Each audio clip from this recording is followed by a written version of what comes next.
Quando você quer alguma coisa, todo o universo conspira para que você a realize. O Alquimista. Algumas pessoas perguntaram para mim como que foi que eu fiz para vir para o Japão. Então a gente vai ter que voltar no tempo. Mais ou menos uns 26 anos, porque foi a junção de vários fatores para vir nessa viagem. Até meus 10 anos, eu já gostava de desenhos japoneses, o que a gente conhece hoje em dia como anime. Então aos 5 anos eu via Cavaleiro do Zodíaco na Manchete, Yu Yu Hakusho, Dragon Ball no SBT. Anos depois foi me dando mais vontade de ir para o Japão. Afinal, Pokémon. A ideia de viajar pelo mundo e tudo transformar tem muito a ver com a evolução pessoal, tendo a experiência que eu sempre quis. E desde então, dessa época, eu já pensava em guardar dinheiro, para quem sabe no futuro. No entanto, eu recebia julgamentos do tipo: você não vai tomar um sorvete na rua? Você vai ficar passando vontade. Seus amigos estão comendo, por que você não come também? Sendo que na verdade a minha vontade sempre foi outra. Não um sorvete, não um lanche, mas sim uma coisa muito maior, não algo supérfluo assim. Desde criança eu já vendia meus brinquedos na escola e também acabava parando na frente da loja dos meus pais e ficava com uma banquinha vendendo todos eles. Eu também fazia trabalhos de arte na escola, mapas nas aulas de geografia e sempre me pagavam por isso. Eu sempre fui muito focado no que eu queria. Para vocês terem ideia, até hoje eu me julgo desde os meus 10 anos de idade de ter gastado R$5 tirando xerox de um guia de episódios de Pokémon, porque eu penso, esse dinheiro poderia ter sido melhor aplicado. E foi aí que eu passei a decidir que eu só gastaria em coisas que poderiam me entreter e entreter aos outros. E foi nesse meio tempo que eu comecei a ler as revistas como Nintendo World, Pokémon Clube. Afinal, eu via lá como eram os eventos no Japão, as lojas, e assim eu sempre teria mais informações para mim e também para passar para os outros. Aí também, como eu não tinha dinheiro ainda para ter coisas importadas e naquela época a globalização não era simples como usar aplicativos para compras, então o meu quarto era todo cheio de pôster de todas as coisas que eu amava. Infelizmente, eu perdi todos os meus posters quando o meu quarto encheu de água e eu nem estava perto para salvar eles. Mas então aos meus 15 anos realmente teve um acontecimento que foi o próprio reflexo do efeito borboleta da minha vida. Presta bastante atenção a partir de agora. Com 15 anos eu tinha medo de andar na rua de bike. Até que um dia eu tava indo pra escola de ônibus e eu vi uma velha andando de bicicleta no meio da rua. Nisso eu acabei tomando vergonha na cara e pensei, bom, se essa velha consegue, eu também consigo. Então quando eu voltei da escola eu fiquei treinando andando de bike a tarde inteira, dando voltas e voltas pela quadra na minha rua. E aí eu conheci uma molecada aqui na rua. Uns dias depois apareceu um outro menino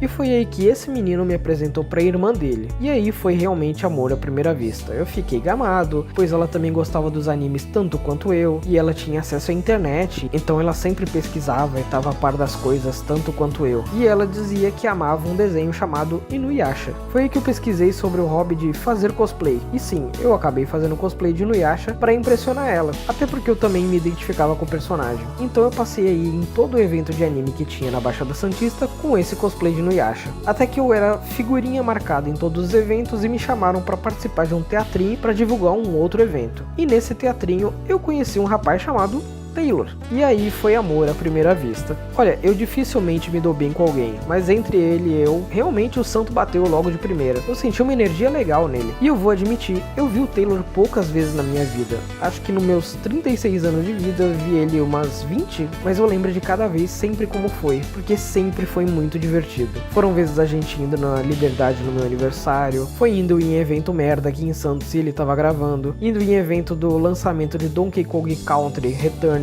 para o 3DS em São Paulo. Quando eu comprei meu Nintendo Wii, eu chamei ele para dormir aqui em casa. Quando eu comprei meu 3DS, eu também chamei ele para vir aqui testar. Quando eu cantei num evento 3 músicas no Anime Q e tinha mais gente para me ver do que ver a banda, ele tava lá me vendo junto com a galera. Também veio aqui em casa no meu aniversário de 22 aninhos jogar um Wii com o povo. Eu também vi ele apresentar um programa de jogos que tinha lá no Guarujá. Enquanto ele se julgava por errar uma palavra, eu ficava, caramba, esse maluco é demais. Eu sempre achei ele um cara muito esforçado. Então, em 2008 eu comecei a trabalhar. Porém, eu não conseguia juntar muito dinheiro. Eu recebia menos que os outros funcionários, até porque eu trabalhava para a família, e metade do salário eu entregava para minha mãe para poder pagar meu convênio médico. O pouquinho que restava, eu juntava para comprar alguma coisa que eu quisesse. algum jogo, alguma encomenda que viesse do Japão, então sempre esteve aqui aquela vontade de ir até lá, até o Japão para eu poder buscar. Mas como que eu poderia pensar aquela época em ir para um lugar desse se eu não tinha direito nem de pensar o que eu quisesse dentro da minha própria casa, muito menos pensar em falar sobre algum sonho? De verdade foi a pior época da minha vida, porque eu vivia sendo humilhado no trabalho e em família.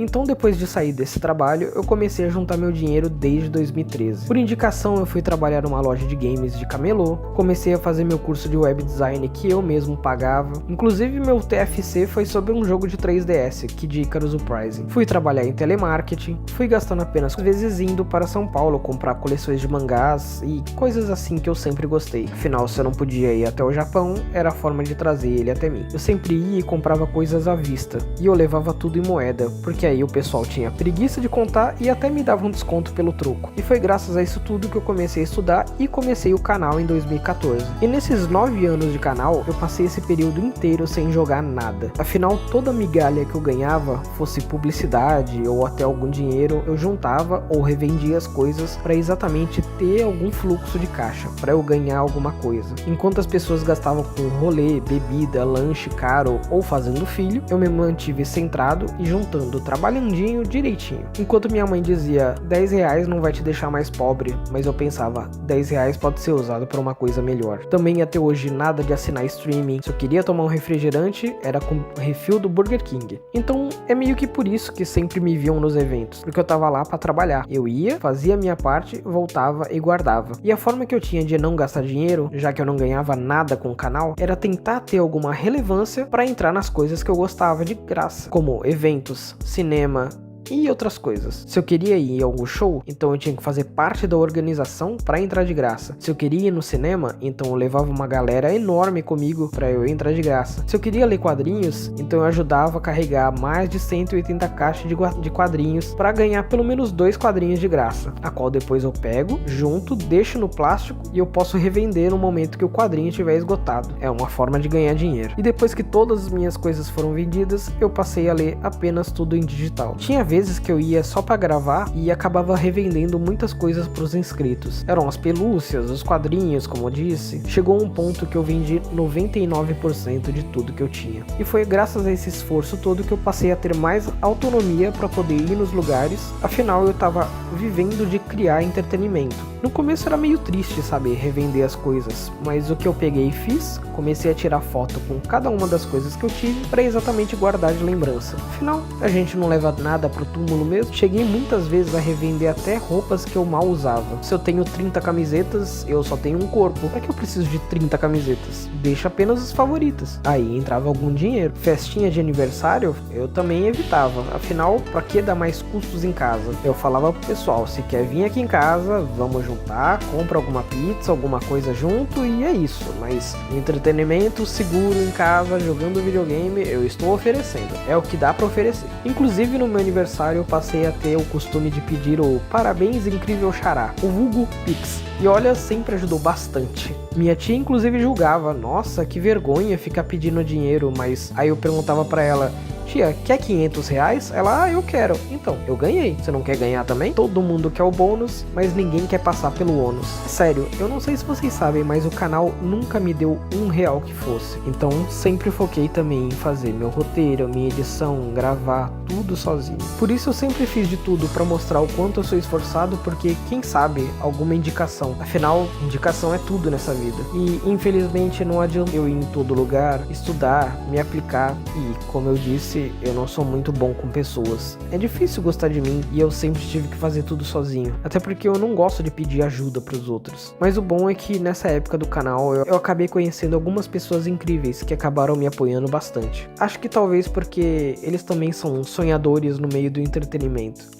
Até que, olha só, no último dia de gravação do último evento, que foi no Guaru Festival 3 anos atrás, mais uma vez eu vi esporadicamente o Taylor. E aí a gente atualizou de novo os contatos um do outro. E aí aqui estamos, 2025. Nesses últimos 3 anos, não tem tido vídeo, se é que alguém reparou, porque eu só tenho trabalhado. Eu me cuidei, me tratei e tenho andado bem melhor da cabeça, pelo menos eu acho. Isso porque nesses últimos 3 anos que eu fiquei trabalhando, eu trabalhei em home office, trabalhei em outros lugares temporários, e nesse tempo só focando eu voltei a reler e assistir as coisas que sempre reforçaram meus desejos. Eu até comecei a focar mais em fazer feliz as pessoas que eu gosto e a mim mesmo do que tentar alcançar um grande público. Até porque eu sabia que no fim das contas, só essas que têm as mesmas pretensões de futuro que nem eu, poderia estar do meu lado. E isso também se aplica a relacionamentos, que por mais que eu sofresse às vezes sozinho, eu tinha colocado na minha cabeça esse objetivo. Até uma das pessoas que eu mais gostei, eu pensava,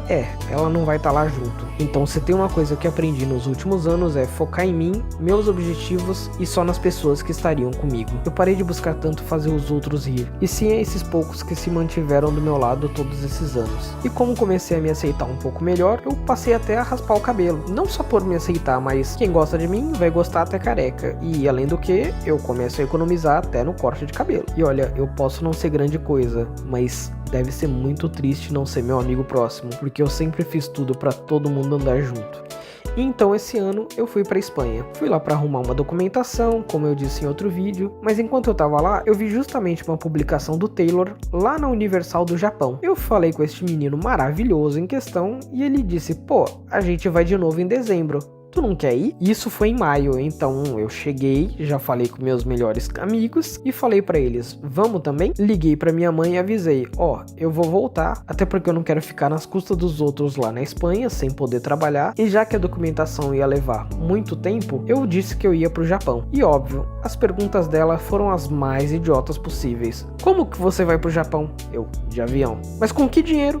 O meu. Era esse tipo de visão que ela e até meus amigos tinham, sabe? Isso não é pra mim. Sempre tem alguma desculpa pra quem tem medo. Isso não é pra mim, não dá, tá muito em cima. Isso porque eu falei em maio e a gente só ia em dezembro. Só que o que ninguém sabia é que eu me preparava há 26 anos. Nisso então eu apenas aguardei o lançamento do Switch 2, comprei ele, voltei pro Brasil, vendi meu Switch 1 pra ganhar mais dinheiro e quando eu cheguei no aeroporto minha mãe já veio dizendo, agora tá de volta, tá aqui com a mamãe, e eu já logo cortei, nem se anima, em dezembro tô indo pro Japão. Mas e o Natal? E o Ano Novo? Eu vou ficar sozinho, tu quer ir ou tu vai continuar aqui? Porque eu vou. E é isso. Até minha tia falou pra ela ir também, ou ir pra Espanha visitar meus primos, mas ela tem medo de deixar a casa, de sair de casa, de invadirem a casa. Aí sabe a minha melhor amiga, que eu chamei ela e o namorado pra irem junto? Eu apareci do nada na porta da casa dela, só pra mostrar o quão fácil é de ir de um continente pro outro. Eu fiz ela ir no aeroporto pra se despedir, pra ver como é como uma rodoviária, e fiz questão de mostrar como era simples reaparecer por aqui, exatamente pra abrir a mente dela. E foi com isso que a Angélica e o Guilherme entraram na ideia. E em 15 dias eles fizeram o passaporte deles. Foi como eu falei sempre, é simples. E foi. Então no mesmo mês que eu voltei, eu já comecei a trabalhar em outros bicos, recebi o dinheiro de volta que eu tinha emprestado pros meus tios já fazia uns 2 anos, fui juntando ao máximo para passar menos fome no Japão. Em agosto compramos as passagens, alugamos o Airbnb, sempre que tivesse alguma oportunidade eu tava lá juntando algum dinheiro. Porque eu pensava, se a passagem for 7 mil, e eu ganho 100 reais por dia, então eu tenho que trabalhar 70 dias. Se a viagem fosse 14 mil, então eu tenho que trabalhar 140 dias, só juntando, sem gastos, sem luxo. E fizemos todo o esquema e o itinerário da viagem. E se não fosse pelo Taylor, e óbvio, a namorada dele, a Mariana, que olha, não tem assessoria melhor para uma viagem do que ela, esse sonho não estaria agora se concretizando nesse momento. Então, bem, é muito fácil as pessoas dizerem, é só acreditar nos seus sonhos, mas olha quanto sacrifício e esforço que a gente faz. E também é muito fácil as pessoas falarem, onde você tá indo? Mas ninguém sabe quantas histórias tiveram aí no meio que a gente teve que passar. Quanto bullying na escola que a gente sofria, porque coisa de anime naquela época era coisa pra ser excluído. Humilhação na família por ser diferente, ser mandado embora mesmo fazendo tudo certinho, ser xingado por familiar, ser trocado por atendimento de inteligência artificial, receber assédio moral no trabalho, o tanto que eu andei no sol com peso, trabalhar uma noite inteira por 50 reais e muitas vezes até era cobrado pra ir trabalhar de graça. Aguentar tanto funcionário que se fazia amigo de chefe, mas estava lá para puxar o tapete, e o tanto de pitaco dos outros. E tem mais, recentemente eu descobri até que com 7 anos eu podia ter sido morto pelo meu pai, e eu não estaria vivendo agora esse momento que eu sempre sonhei. Até porque ninguém sabia que essa era a minha vontade e o meu objetivo que eu me preparei por tanto tempo. Porque se teve uma coisa que eu sempre ouvi, era negações e questionamento. Por isso eu sempre preferi ficar no entretenimento e conversar com crianças, porque criança não julga o sonho dos outros, enquanto o adulto mente até sobre sua própria mãe e distorce sua história. Mas é como eu aprendi no Alquimista: quando se deseja algo de todo o coração, o mundo conspira para que aconteça. E para você alcançar algo, você tem que se preparar, para no momento que surgir a oportunidade, você estar pronto. E eu me preparei a vida toda para esse momento. Mas sabe qual é a moral da história? É que no final eu posso ter mudado de canal e visto um rato amarelo correndo e ficando curioso. Que desenho era aquele? Eu podia ter feito todos os cosplays do mundo. Eu poderia ter conhecido o Taylor só agora, mas nada seria como é se não tivesse sido aquele dia que eu vi a velha de bicicleta.